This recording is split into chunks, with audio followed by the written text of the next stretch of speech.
Halo semuanya, para penikmat kultivasi ganda dimanapun kalian berada, apa kabarnya hari ini? Mimin harap kalian semua tetap sehat, semangat, dan selalu dikelilingi aura spiritual tingkat tinggi ya. Karena di episode kali ini, kita akan kembali menyelami kisah sang dewa kultivasi ganda, si murid pengkhianat yang semakin hari semakin tidak terkendali kekuatannya, yaitu Chusiyu. Jadi pastikan posisi kalian nyaman karena kita akan memasuki episode ke-138. Cerita berlanjut. Qian Mian yang kembali menggunakan wujud perempuannya, dia berdiri gelisah di tempat yang sepi, seperti seseorang yang sedang menanti mantan yang tiba-tiba bilang, "Kita perlu bicara." Dengan wajah penuh keringat dingin, ia bergumam dalam hati, "Aku merasa bulu kuduku berdiri, pasti ada sesuatu yang buruk akan terjadi. Apakah ini pertanda aku akan dijebak oleh seseorang?" Tiba-tiba, dari arah samping, terdengar suara berat tapi akrab. "Qian Mian, lama tidak bertemu. Sudahkah kau menemukan sesuatu?" Qian Mian pun menoleh dan mendapati Chusiyu berjalan mendekat dengan senyum licik seperti biasa. Senyuman yang tidak pernah membawa kabar baik. Dalam hati Qian Mian mulai panik. Dia bilang, "Kenapa dia senyum kayak gitu? Aku tidak yakin apakah ini pertemuan bisnis atau malah pemakaman masa depanku sendiri." Namun, Qian Mian berusaha tetap tenang. Dengan raut wajah gugup, dia berkata pelan kepada Chusiyu, "Kemarilah, ada sesuatu yang ingin aku bisikan kepadamu." Chusiyu pun mendekat seperti kucing penasaran. Lalu Qian Mian berbisik kepadanya, "Dengarkan aku baik-baik. Aku punya rencana yang akan mengguncang dunia." Wajah Chusiyu langsung berubah tertarik setelah mendengarnya, seolah-olah dia mendengar diskon 90% di toko senjata roh langganannya. Setelah mendengar rencana busuk dari Qian Mian, wajah Chusiyu langsung berubah dan berkata di dalam hatinya, "Orang ini sangat buruk, dia memiliki rencana jahat seperti itu. Tapi jika dibandingkan denganku, dia masih sedikit lebih baik." Si jahat menilai si jahat lainnya. Kalau sudah begini, standar moral mereka sudah lenyap di telan jurang yang dalam. Lalu Chusiyu memberikan secari kertas kepada Qian Mian. Chusiyu bilang, "Gabungkanlah apa yang tertulis di sini. Aku jamin kau akan sukses dalam rencana ini." Qian Mian menjawab, "Baiklah, kau tunggu saja kabar baik dariku." Satu kertas kecil yang diberikan Chusiyu kepada Qian Mian, tapi isinya bisa mengguncang dunia. Apa yang sebenarnya Chusiyu rencanakan kali ini? Tapi setelah membaca apa yang tertulis di kertas tersebut, Qian Mian nampak terkejut. Dia bilang, "Tunggu dulu, apa-apaan ini?" Di kertas itu tertulis nama bahan-bahan yang diantaranya adalah uranium, plutonium, deuterium, dan oksigen. Ya ampun, ini bukan daftar belanja alkemis biasa, ini daftar bahan pembuat kiamat. Sambil membayangkan ledakan nuklir, Chusiyu tersenyum dengan wajah jahatnya. Dia bilang, "Apakah kau tidak ingin menghancurkan sarang Tianu? Gunakan saja kekuatan magismu untuk menyatukan mineral-mineral ini, dan kau bisa membuat bom nuklir yang memiliki daya ledak ratusan kali lipat dari bom biasa." "Chusiyu, kau benar-benar gila. Tapi di dunia ini, kadang hanya kegilaan yang bisa menaklukkan kekacauan." Qian Mian sangat terkejut dengan rencana Chusiyu yang lebih kejam dari rencananya sendiri. Dia bilang, "Aku tidak pernah menyangka kalau kau akan memainkan cara seperti ini. Kau memang layak dengan julukan Raja Iblis sejati." Chusiyu pun hanya tersenyum tanpa mengatakan apa-apa, karena dia tidak peduli apakah saat ini Qian Mian sedang memujinya atau malah meledeknya. Pujian atau hinaan, bagi Chusiyu, semua itu hanya hiburan kecil dalam permainan besar yang dia jalankan. Lalu Qian Mian tersenyum dengan wajah jahatnya, karena dia baru saja terpikirkan suatu rencana busuk lainnya. Dalam hati dia bilang, "Jika aku menggunakan senjata ini, mungkin saja aku bisa menggunakannya untuk membunuh Chusiyu. Kalau aku memakai senjata penemuannya ini untuk membunuhnya, itu pasti akan membuatnya sangat marah. Hanya dengan memikirkannya saja, sudah membuatnya merasa sangat senang. Rencana tingkat tinggi. Dibalikan bom nuklir, malah mau digunakan kepada pembuatnya. Qian Mian, kau benar-benar kreatif dan juga gila." Melihat Qian Mian yang tersenyum mencurigakan seperti itu, Chusiyu langsung bisa menebak apa yang sedang dia pikirkan. Chusiyu bilang, "Jangan mencoba menyulut api yang tidak bisa kau padamkan, karena aku tahu persis apa yang sedang kau pikirkan saat ini. Untuk berjaga-jaga, jika kau masih hidup setelah menjalankan misi ini, aku akan menghapus ingatanmu, jadi kau tidak bisa menggunakan senjata ini lagi."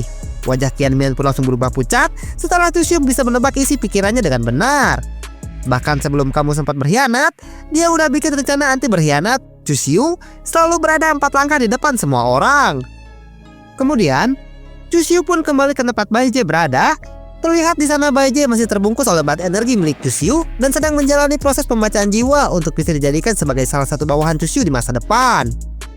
Chusiyu melihat tubuh Baizhi yang sedang berada di dalam balutan bat energi dan berkata di dalam hatinya, "Oh, sepertinya aku sudah hampir bisa menyerap semuanya." Serap dulu, tanya belakangan. Itu bukan proses rekrutmen, tapi lebih mirip penculikan spiritual kelas tinggi. Lalu Chushu menyentuhnya secara langsung untuk memastikannya lebih lanjut. Apakah semuanya berjalan sesuai dengan rencana? Karena Chushu ingin memiliki 2 orang bawahan di ranah Kaisar Semu jika dia berhasil memberikan kehidupan yang baru kepada Baizhe. Akan tetapi, tiba-tiba sesuatu yang aneh terjadi ketika Chushu menyentuhnya secara langsung. Dia merasa sangat terkejut karena blood energi langsung masuk ke dalam tubuhnya. Dalam hati Chushu bilang, Baizhe ini sangat kuat. Jika aku bisa menyerap seluruh basis kultivasi miliknya, aku bisa memiliki kekuatan tempur setara dengan seorang kultivator ranah Raja Suci. Hal gratisan memang datang tidak terduga. Siapa yang menyangka dari niat mulia membangkitkan seseorang, malah dapat bonus kekuatan super. Sementara itu di dalam sana, terlihat tubuh Baizhe yang sedang tidak sadarkan diri itu mulai menghilang sebagian karena basis kultivasinya sedang diserap oleh Chushu. Satu pihak hilang kekuatan, pihak lain mendadak naik level. Dunia kultivasi merupakan dunia tempat di mana hukum kekekalan energi sering dilanggar dengan gaya. Tentu saja Chushu tidak menyia-nyiakan kesempatan itu dan langsung meminta sistem untuk membantunya menerobos. Chushu bilang, "Sistem, bantu aku untuk menerobos." Sistem pun menjawab dengan memunculkan beberapa notifikasi yang mengatakan, "Siap laksanakan, hitungan mundur telah dimulai dan Anda akan memulai terobosan di Pulau Dewa Alam Liar ini." Sistem bekerja 24 jam tanpa libur, dan kali ini dia harus bantu tuannya jadi makhluk paling OP di alam liar. Terlihat energi spiritual milik Chushu meluap-luap keluar dari dalam tubuhnya, dibarengi dengan munculnya notifikasi yang mengatakan, Anda memulai terobosan di Pulau Dewa Alam Liar dan sedang mencoba untuk menerobos 9 sumber, sehingga persepsi Anda akan meningkat dengan pesat. Selamat, Anda telah berhasil menerobos ke ranah Raja Suci, tapi ada yang perlu Anda perhatikan. Fenomena bencana petir akan datang dalam 20 detik ke depan, jadi persiapkanlah diri Anda. Ketika naik level disambut petir, itulah ucapan selamat dari langit yang tidak bisa ditolak oleh Chushu. Kemudian, terlihat bencana petir yang muncul entah dari mana tepat berada di atas kepala Chushu yang sedang mencoba untuk menerobos. Dan bencana petir akan semakin mengerikan tergantung seberapa tingkat tinggi kultivasi yang akan coba untuk diterobos oleh seseorang. Karena semakin tinggi terbangnya, semakin keras juga petirnya. Alam semesta ini benar-benar tidak suka yang terlalu sukses. Bencana petir itu menghujam dengan cepat ke tubuh Chushu, dan Chushu berusaha sekuat tenaga untuk bisa menahan dengan kekuatan fisiknya sendiri. Karena Chushu harus menerima bencana petir itu menggunakan tubuhnya, dan jika ada seseorang yang berusaha menahannya seperti pada kasus penerobosan tubuh suci kuno yang ditahan oleh Master Agung Teisuji, hal itu menyebabkan luka yang sangat fatal dan membuat sumber dao Master Agung Teisuji menjadi terluka parah. Terobosan sendiri, panggung sendiri, di dunia ini tidak ada yang gratis, bahkan saat naik level pun harus siap disambar kilatan petir kematian. Sementara itu di atas pohon, Jianu dan Dumu yang sedang berjaga di sana, mereka bisa merasakan luapan energi spiritual dari masternya. Jianu bilang, sebenarnya di alam mana master berada saat ini? Aku benar-benar tidak bisa memahaminya. Dumu menjawab, aku memiliki firasat kalau kekuatan master akan bisa melebihi kita. Kemarin basis kultivasi master lebih rendah daripada kita, dan sekarang dia bisa melampaui basis kultivasi kita dengan sangat cepat. Hidup ini memang penuh dengan hal yang tidak terduga. Sambil terus memperhatikannya dengan seksama dari atas pohon, Jianu kembali berkata, bukankah itu adalah aura Raja Suci? Apa sekarang Master sudah mencapai ranah Raja Suci? Dumu balik bertanya, bukankah waktu Master datang ke sini dia masih berada di alam Sentonjing? Bagaimana bisa dia tiba-tiba berada di ranah Raja Suci? Dari Sentonjing ke ranah Raja Suci dalam semalam? Kalau ini bukan cheat, kami tidak tahu apa itu namanya. Jianu menjawab pertanyaan dari Dumu dengan pandangan lurus ke depan. Dia bilang, meskipun hal ini terasa sangat aneh dan tidak normal, tapi jangan lupakan ramalan dari Dewa Alam Liar kepada kita sebelumnya. Dumu pun hanya bisa takjub melihat perkembangan pesat dari Chushu, karena sebelumnya mereka memiliki seorang master yang kemampuan kultivasinya berada di bawah mereka, tapi sekarang Chushu bisa dengan cepat melebihi kekuatan yang mereka miliki. Sebelumnya dia seperti adik kecil yang perlu dilindungi, tapi sekarang seperti seorang monster yang sedang berkultivasi yang bahkan langit pun menjadi waspada kepadanya. Sementara itu, Kim Mengdi yang sedang berada di kamar, dia terbangun karena merasakan energi spiritual milik Chushu dan langsung berjalan menuju ke jendela untuk melihatnya keluar dan memastikannya sendiri. Wajah Kim Mengdi pun langsung berubah setelah dia memastikannya kalau benar itu adalah energi spiritual milik Chushu, karena sebelumnya Chushu masih berada bersama dengannya untuk berkultivasi ganda, tapi sekarang Chushu sedang mencoba untuk menerobos ke ranah Raja Suci. Dari pelukan mesra ke badai petir surgawi, perjalanan Chushu benar-benar anti-mainstream. Bukannya merasa senang dengan pencapaian dari muridnya itu, Wajah Kim Meng Di terlihat murung dan sedih. Dalam hati dia bilang, murid pengkhianat itu tidak lagi seperti murid bodoh yang tidak berbakat di Gunung Yunxia, tapi sekarang dia lebih mirip dengan dirinya yang asli sebagai Old Demon Chu. Ketika kau sadar, muridmu bukan lagi muridmu, tapi seorang legenda berjalan yang kau sendiri tidak akan mampu untuk mengajarinya. Kembali lagi ke tempat Chushu berada, dia merasa sangat senang setelah berhasil menerobos dan berkata di dalam hatinya, apakah ini adalah kekuatan seorang kultivator di ranah Raja Suci? Meskipun ini hebat, tapi ini belum cukup dan masih jauh dari kata cukup, karena aku Chushu ingin hidup selamanya dan mengendalikan takdirku sendiri dengan kekuatan yang aku miliki. Targetku bukanlah untuk menjadi kuat, tapi menjadi seorang immortal, karena Chushu tidak mau menjadi seorang legenda, tapi dia ingin menjadi takdir itu sendiri. Setelah berhasil menerobos ke ranah Raja Suci, Chushu berniat untuk meningkatkan kekuatan niat pedang miliknya dan mengaktifkan tanda di dahinya untuk memulai terobosan niat pedang. Dia bilang, baiklah, karena aku sudah mencapai ranah Raja Suci, aku juga harus meningkatkan niat pedang Kaisar Surgawi milikku. Xiaoqi yang sedang berada di dalam tubuh Chushu pun bisa merasakan aliran energi spiritual besar milik Chushu itu. Dia langsung memeluk pedang Kaisar Surgawi dengan erat sambil berkata, tubuhku terasa sangat panas sekali, namun itu terasa sangat nyaman. Lalu Xiaoqi berteriak cukup keras karena tiba-tiba saja Chushu memiliki kekuatan yang lebih besar daripada sebelumnya. Dia bilang, Chushu, teruslah salurkan energi spiritual milikmu ini, aku masih merasa belum cukup dan ingin lebih menikmatinya. Saking besarnya energi yang disalurkan oleh Chushu untuk menerobos niat pedang Kaisar Surgawi, membuat tubuh Xiaoqi menjadi sangat kewalahan. Dia bilang, terus lanjutkan dan jangan berhenti, aku merasa akan segera menerobos ke tingkat selanjutnya. Ini bukan sekedar upgrade senjata, ini simbiosis spiritual yang penuh gairah energi tingkat dewa. Kemudian, 7 hari telah berlalu semenjak Chushu memulai untuk menerobos ke ranah Raja Suci dan juga meningkatkan niat pedang Kaisar Surgawi miliknya. Terlihat Chushu menghela napas panjang karena pada akhirnya dia berhasil menyelesaikan semuanya. Sementara itu, Xiaoqi terlihat lemas dan kehabisan tenaga setelah Chushu juga meningkatkan niat pedang Kaisar Surgawi miliknya, dan Xiaoqi yang merupakan roh senjata pedang, dia menjadi lebih kuat daripada sebelumnya dan tubuhnya juga menjadi lebih semok.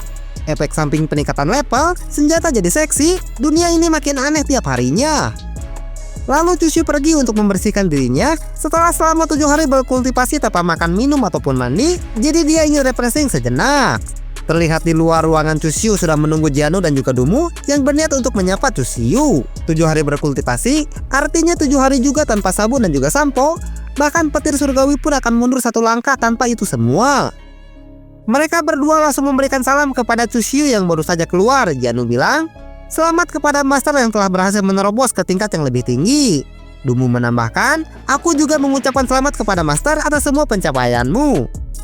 Tapi Chushu tidak memperdulikan ucapan selamat dari para bawahannya dan langsung menanyakan misi yang dia tugaskan kepada mereka berdua. Chushu bilang, berapa banyak kultivator yang ada di bintang kuno Taichi ini yang telah berhasil kalian temukan?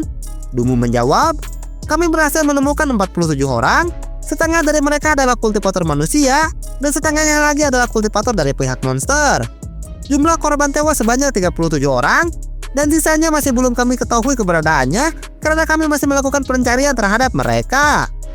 Statistik di lapangan, 47 ditemukan, 37 tewas. Selamat datang di dunia kultivasi, di mana angka kelangsungan hidup sekompetitif ujian seleksi murid sekte. Chushu terlihat senang mendengar laporan itu. Dia bilang, kerja bagus, berikan tugas kepada mereka yang baru kalian temukan itu dan katakan juga kepada mereka, jika mereka ingin perlindungan dari Pulau Dewa Alam Liar, maka mereka harus bekerja dengan keras, karena kita tidak akan melindungi para pemalas.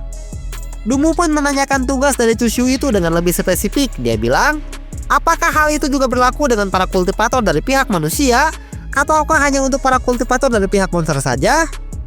Chushu pun menjawab pertanyaan itu dengan penuh wibawa. Dia bilang, perlakukan mereka dengan sama.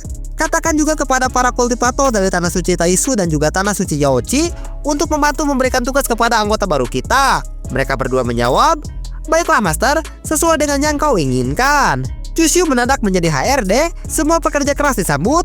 Bagi yang malas, siap-siap menjadi umpan para monster.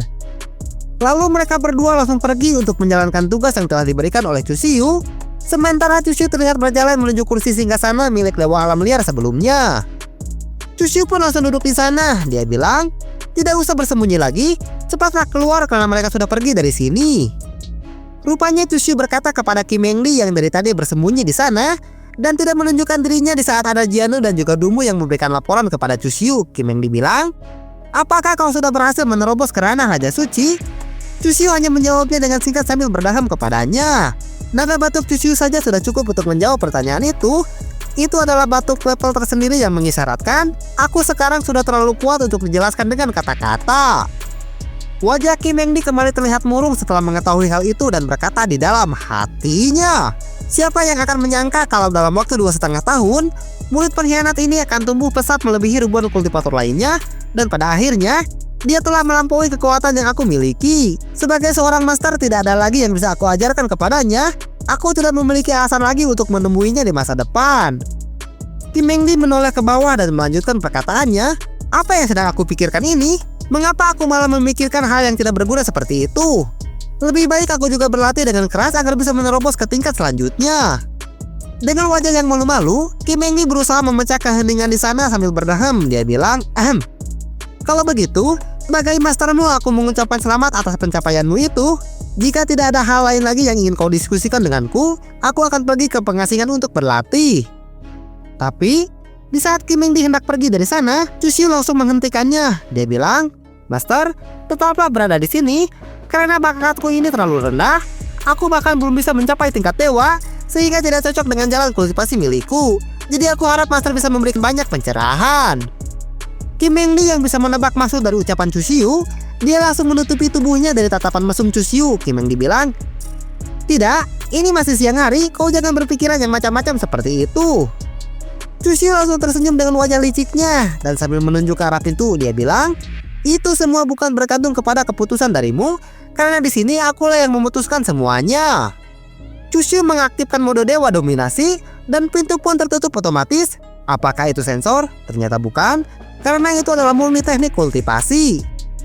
Lalu Chusyu menutup pintu ruangannya dari jarak jauh, yang membuat Kim Meng Di terkejut dan meratapi nasib yang akan dia hadapi, karena saat ini hanya ada mereka berdua saja di sana, dan episode 138 pun berakhir.